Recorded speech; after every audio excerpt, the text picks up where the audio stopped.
On this show, I've been covering the Israeli-Palestinian conflict in a way that you won't hear from the U.S. corporate media. Why? Because the corporate media lackeys for the U.S. government. We already know that the U.S. government has complete allegiance toward America's biggest ally in the Middle East, Israel. As I mentioned before, last weekend, the RT office in Gaza, along with multiple other media offices, were bombed by Israeli forces. Well, the day of the bombing of the RT office, this article came out, and algeminer.com coined the fastest growing Jewish newspaper in America. It's entitled, "Russia Today Presenter Accuses Israel of Terrorism and Apartheid." And underneath the photo caption, it says, "Pro-terror Russia Today presenter, Abby Martin." Interesting. And here I was thinking that I was speaking out against terror. Silly me. The author, Lakana Nana Yakara, writes that I accused Israel of war crimes, terrorism, and practicing an apartheid state through multiple reports I had made the week prior. First of all, thanks for watching the show.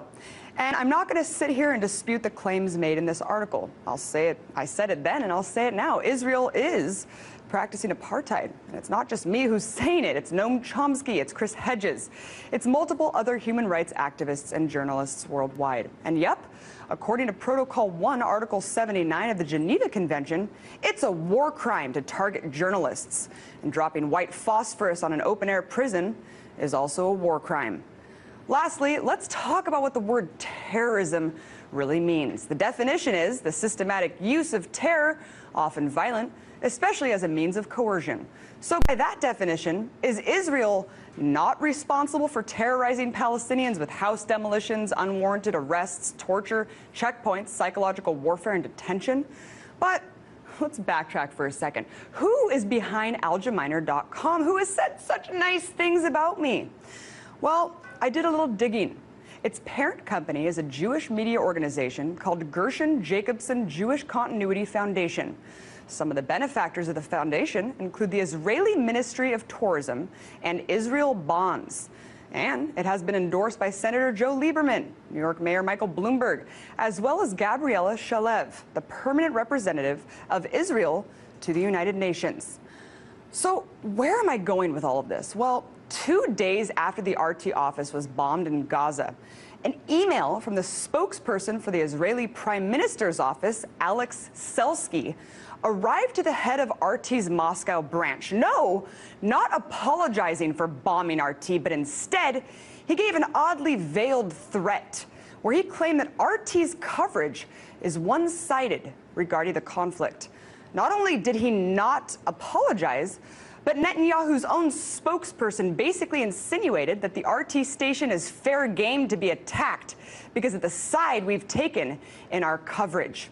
I guess this is their way of saying, you want to cover Gaza fairly? Well, this is what you get.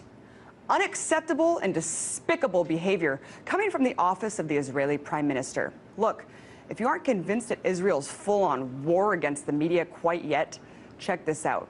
According to a recent press release by the human rights organization Adala, quote, following complaints received about the intention of the Israeli army to demolish the Al-Sharok Tower, also called the Journalist Tower in Gaza City, the 15-story building, which housed both local Arab and international media agencies such as Al Arabiya, Al Quds TV, Sky News, France 24, and Russia TV, was hit this morning, the 5th day of the Israeli military offensive named Operation Pillar of Cloud.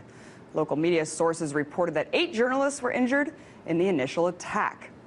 In fact, IDF spokesperson Avital Labovich even admitted to the press, quote, "We obviously knew there were journalists in the building." Here's the deal. Israeli forces bombed media buildings in Gaza deliberately. And whether or not they targeted RT, we do not know. But what we do know is that they had the audacity to try to rationalize it. So why would they be targeting journalists unless they were trying to conceal the truth? And for any Israel-backed media that attempts to smear my name, this show, and this network, keep this in mind. This is an opinion show, and I'm entitled to my own opinion.